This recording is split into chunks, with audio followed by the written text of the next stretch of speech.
Hello दोस्तों, नमस्कार and welcome to bullet. G20 के लिए दिल्ली किले में हो गई है तब्दील। भारत की तैयारी देखकर दूसरे मुल्कों को आया पसीना। भारत ने G20 में पानी की तरह बहाया पैसा। पाकिस्तान बोला, इतनी तो हमारी जीडीपी नहीं जितना भारत ने खर्च कर दिया। विदेशी मेहमानों की सिक्योरिटी में लगा दी पूरी पुलिस फोर्स। परिंदा भी पर नहीं मार पाएगा।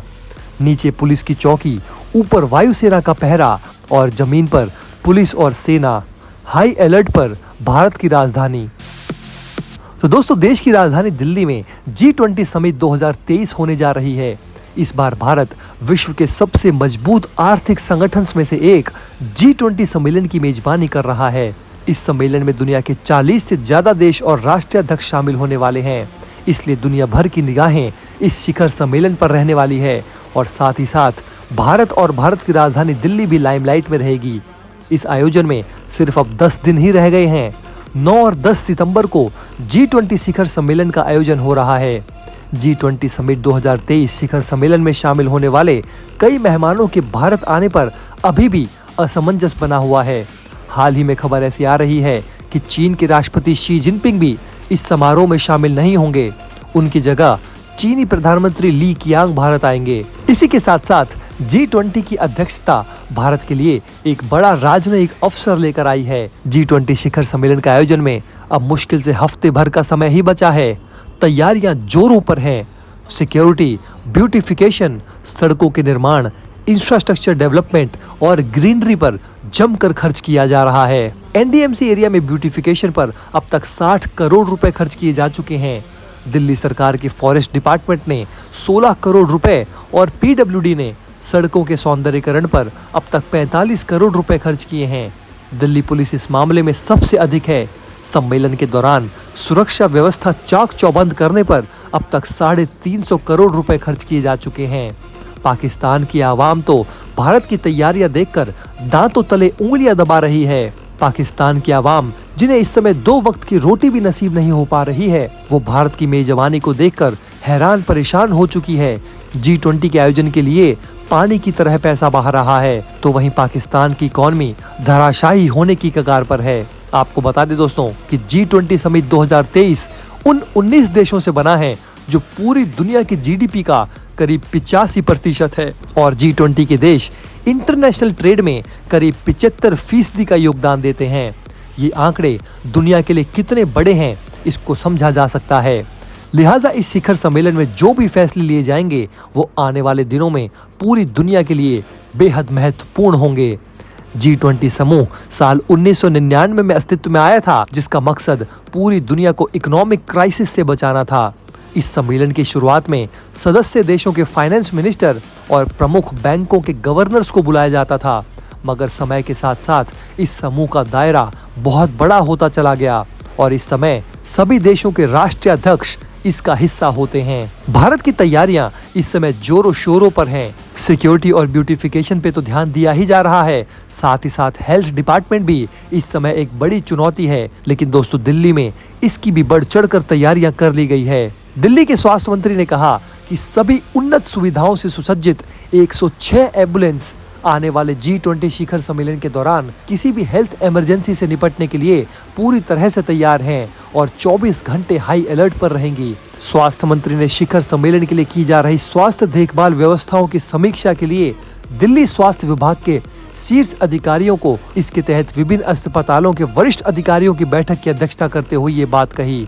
भारद्वाज ने कहा कि लोकनायक अस्पताल ने 20 बिस्तर, GB पंत अस्पताल ने 10 बेड, GTB अस्पताल ने 20 बेड, दीनदयाल उपाध्याय अस्पताल ने 65 बेड और बाबा साहेब अम्बेडकर अस्पताल ने शिखर सम्मेलन के दौरान उत्पन्न होने वाली किसी भी हेल्थ इमरजेंसी से निपटने के लिए 40 बिस्तर रिजर्व किए हुए हैं। हर एक होटल को 3 टीमें सौंपी गई हैं। इनमें से प्रत्येक 8 घंटे की शिफ्ट में काम करेगी। एम्बुलेंसेज 24 घंटे सेवा देंगी और मेडिकल इमरजेंसी की स्थिति में सूचना मिलते ही ये एम्बुलेंस मरीज को तुरंत अस्पताल पहुंचाएंगी। PWD ऑफिसर्स का कहना है कि प्रगति मैदान के आसपास का एरिया, लाल किला, सलीमगढ़ फोर्ट से लेकर राजघाट तक ब्यूटिफिकेशन किया गया है। इन इलाकों में करीब 3 दर्जन से अधिक तो फाउंटेन लगाए गए हैं। फाउंटेन बनाने में राजस्थान के पत्थरों का इस्तेमाल किया गया है। करोड़ों रुपए इन पर खर्च किए गए हैं। इसके अलावा फाउंटेन के लिए टैंकरों से पानी उपलब्ध कराने, लाइटिंग की बिजली केबल और डीजी सेट भी तैयार किए गए हैं। इन सभी कामों पर करीब 50 करोड़ रुपए खर्च किए जा चुके हैं। प्रगति मैदान के जितनी भी एंट्री एग्जिट हैं, उनका स्पेशल लुक दिया गया है। इस दौरान एनडीएमसी फोकस एरिया होगा, इसलिए एनडीएमसी एरिया में जो 41 मेन रोड हैं, उनका रीकारपेटिंग किया गया है। जगह जगह फाउंटेन लगाए गए हैं। इसके अलावा फुटपाथ के किनारे जितने भी ग्रीन बेल्ट हैं, उसे ग्रास बेड बनाकर सजाया गया है। ब्यूटिफिकेशन के मामले में एमसीडी और डीडीए सबसे पीछे हैं। एमसीडी ने G20 के ब्यूटिफिकेशन पर अब तक 6 से 7 करोड़ रुपए ही खर्च किए हैं। G20 समिट के लिए दिल्ली में जो काम किए जा रहे हैं, उसमें अलग अलग एजेंसियों ने योगदान दिया है। अलग अलग कामों के लिए पैसे भी खर्च किए गए हैं, लेकिन दोस्तों सबसे ज्यादा पैसा सिक्योरिटी अरेंजमेंट्स पर दिल्ली पुलिस ने खर्च किया है। और दोस्तों ये बात समझ में भी आती है, क्योंकि दुनिया के 20 सबसे बड़े देशों के राष्ट्रीय अध्यक्ष जब भारत में होंगे, तो प्रधानमंत्री नरेंद्र मोदी और उनकी सरकार ये बिल्कुल भी नहीं चाहेगी कि सिक्योरिटी में जरा सी भी चूक हो। दिल्ली पुलिस ने अब तक सिक्योरिटी अरेंजमेंट पर करीब 350 करोड़ रुपए खर्च किए हैं। कुछ प्राइवेट कंपनीज ने भी दिल्ली में ब्यूटिफिकेशन के लिए CSR फंड के तहत पैसे उपलब्ध कराए हैं। CSR फंड के तहत करीब 3 करोड़ रुपए दिल्ली के ब्यूटिफिकेशन पर खर्च किया गया है। आपको बता दें दोस्तों कि G20 समिट में वर्तमान चुनौतियों में प्रमुख तौर पर पूरी दुनिया में खाद्य संकट, ऊर्जा की कमी, हाल ही में आई कोरोना महामारी और दूसरी हेल्थ इमरजेंसी जो चल रही है, और यूक्रेन युद्ध का मुद्दा, ये सब शामिल होंगे।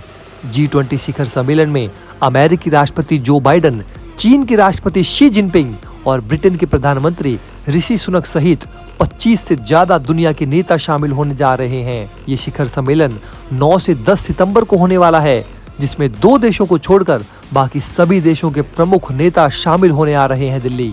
भारत के लिए सबसे महत्वपूर्ण और प्राथमिकता वाले नेता चीन के राष्ट्रपति शी जिनपिंग की उपस्थिति होगी, मगर शी जिनपिंग ने अब तक G20 सम्मेलन में भाग लेने के लिए भारत आने की औपचारिक पुष्टि नहीं की है। साथ ही साथ दोस्तों विदेश मंत्रालय के मुताबिक मैक्सिको, सऊदी अरब, तुर्की, Japan, Germany, Italy, Indonesia, Brazil और अर्जेंटीना से भी अभी तक आधिकारिक पुष्टि नहीं की गई है। वहीं रूस के राष्ट्रपति व्लादिमीर पुतिन की जगह उनके प्रतिनिधि के तौर पर रूस के विदेश मंत्री सर्गेई लावरोव भारत आएंगे।